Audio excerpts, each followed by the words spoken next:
Bienvenue sur Africa 24 dans cette nouvelle édition de l'Africa Tonight. Voici les titres de l'actualité.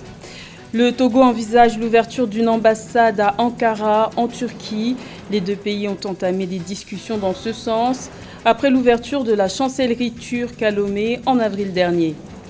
Les éleveurs somaliens en danger, les effets conjugués du changement climatique et de la guerre civile contraignent les éleveurs nomades à abandonner leur mode de vie. Et coup dur pour l'Afrique, 14 athlètes africains ont été écartés des épreuves d'athlétisme des Jeux Olympiques de Tokyo, et cela en raison de failles dans le respect des règles en matière de contrôle antidopage.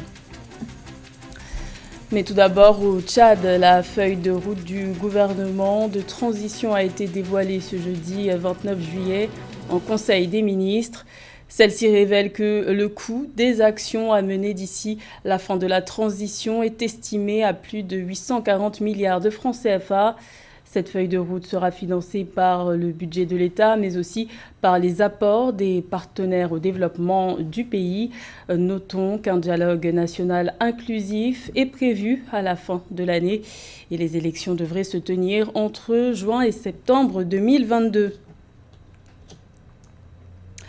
Renforcement des relations diplomatiques entre le Togo et la Turquie.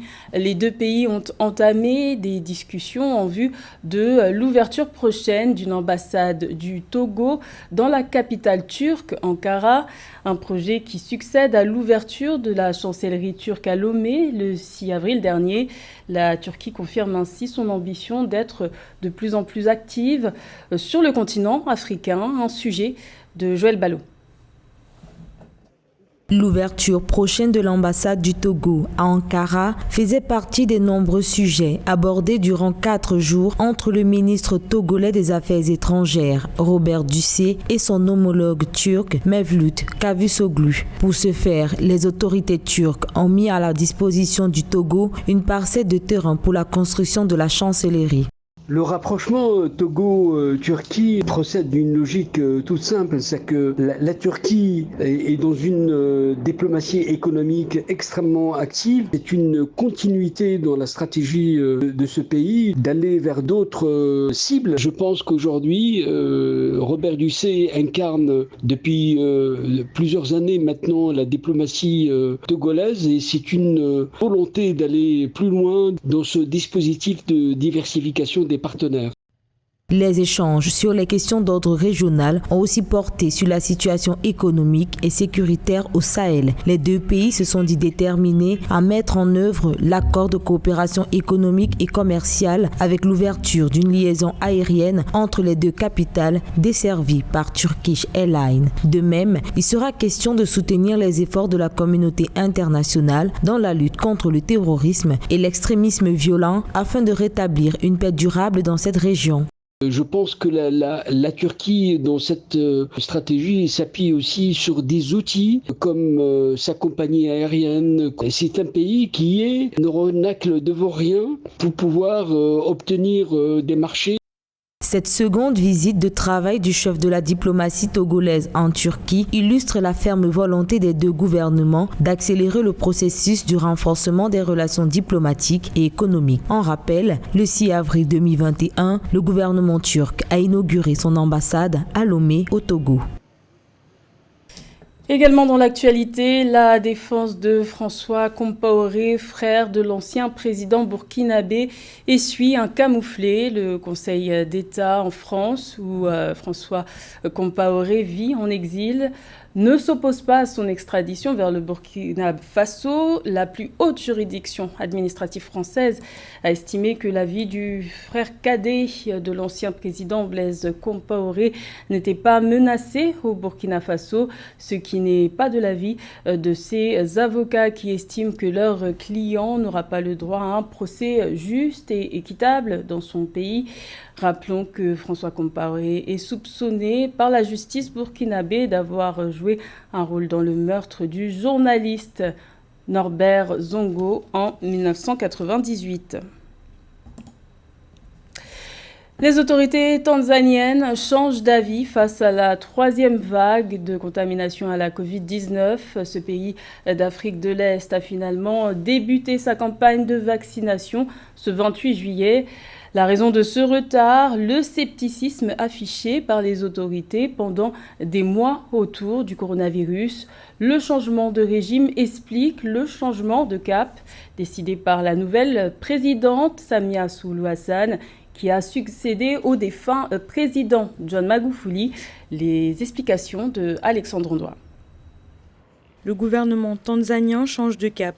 La campagne vaccinale contre la Covid-19 a débuté ce mercredi 28 juillet. Le 27 janvier dernier, l'ancien président défunt John Magufuli avait qualifié les vaccins de potentiellement dangereux. L'ex-chef d'État avait également appelé les autorités sanitaires à ne pas se précipiter pour vacciner la population. Si ces gens étaient capables de découvrir un vaccin contre le coronavirus, ils auraient pu en trouver pour le paludisme, le cancer, la tuberculose ou le VIH.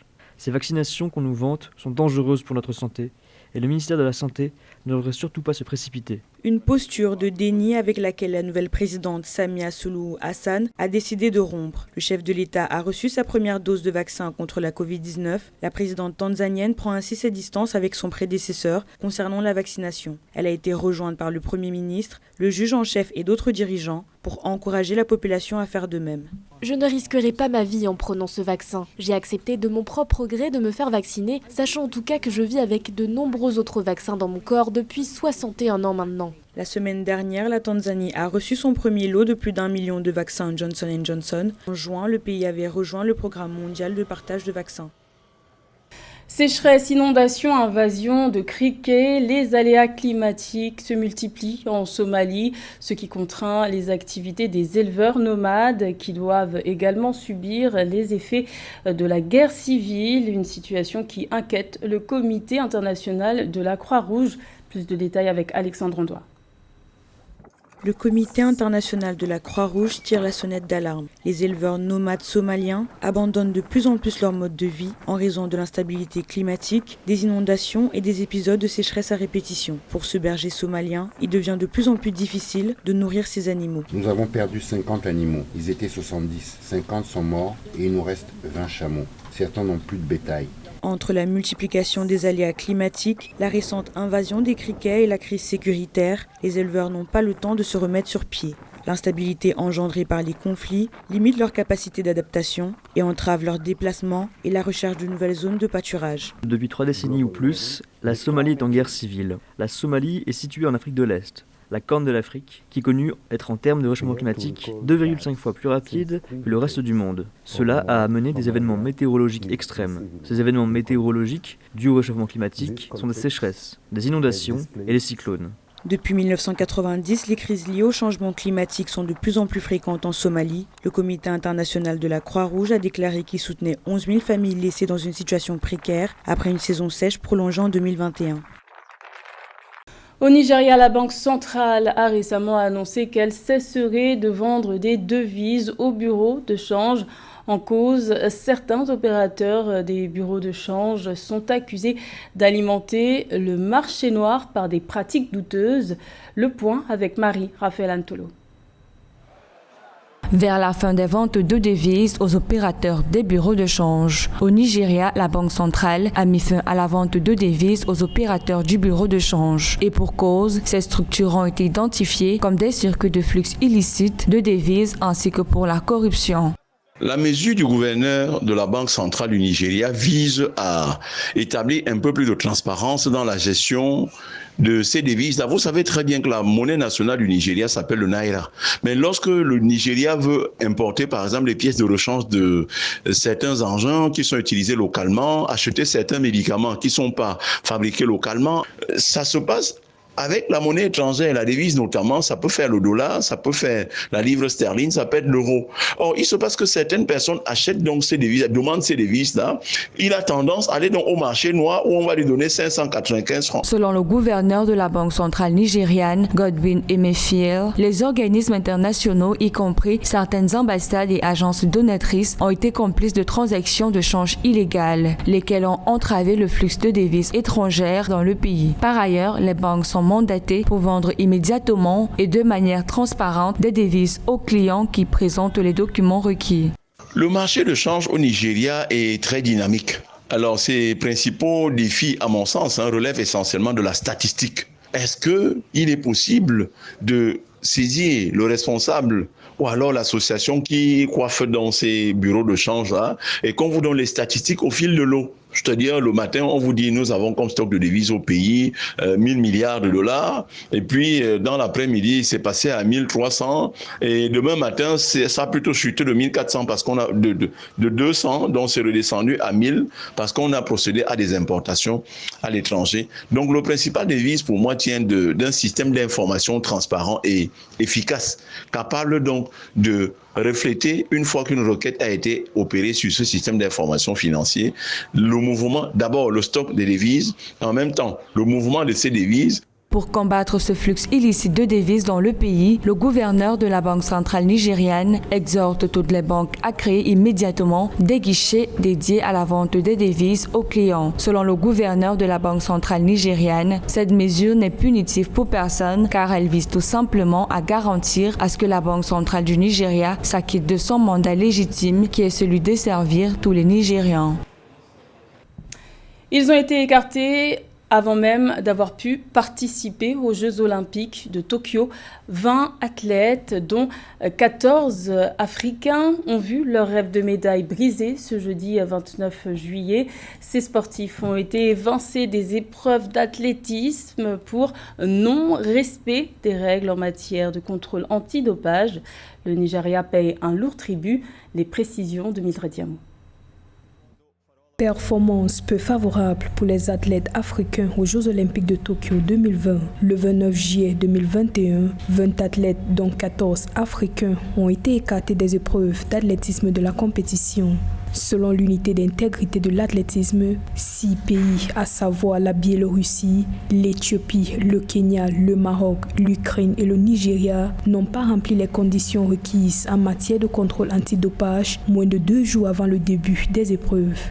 Alors il faut dire que ce phénomène n'est pas nouveau. On se souvient qu'avant même le début des Jeux de Londres, 107 athlètes furent écartés. Mais ce qui se passe à Tokyo est assez particulier car c'est l'athlétisme qui est touché de plein fouet. On sait que l'athlétisme est par excellence le creuseur de médailles pour l'Afrique.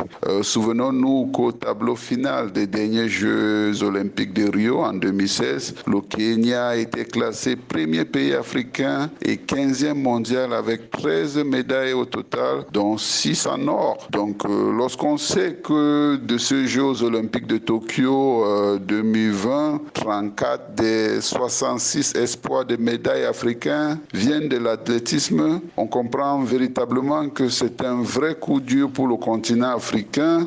En ce qui concerne l'Afrique, il s'agit d'un représentant de l'Éthiopie, 1 du Maroc, 2 du Kenya et 10 du Nigeria qui ont été écartés de la compétition. Ces athlètes n'ont pas subi les 3 contrôles antidopage inopinés effectués hors compétition et au cours des 10 derniers mois requis par World Athletics. Ce, alors que l'Éthiopie, le Kenya, le Maroc et le Nigeria font partie d'une liste de pays sous surveillance en matière de lutte contre le dopage. N'oublions pas aussi que les organisateurs des Jeux olympiques de Tokyo avaient averti que les sportifs pourraient subir des sanctions financières ou être expulsés des Jeux s'ils enfreignent les mesures de santé, notamment ceux de l'anti-Covid. On savait que les choses allaient être difficiles côté santé, donc véritablement coup dur pour les pays africains qui devront véritablement revoir les ambitions à la baisse. Autre performance africaine, l'unique représentante de la boxe burundaise Onela Hafyarimana a été éliminée dès son premier combat le 29 juillet 2021 en s'inclinant 5-0 face à la Serbe Nina Radovanovic. C'était le journal de la rédaction. Merci de l'avoir suivi. L'information continue sur Africa 24.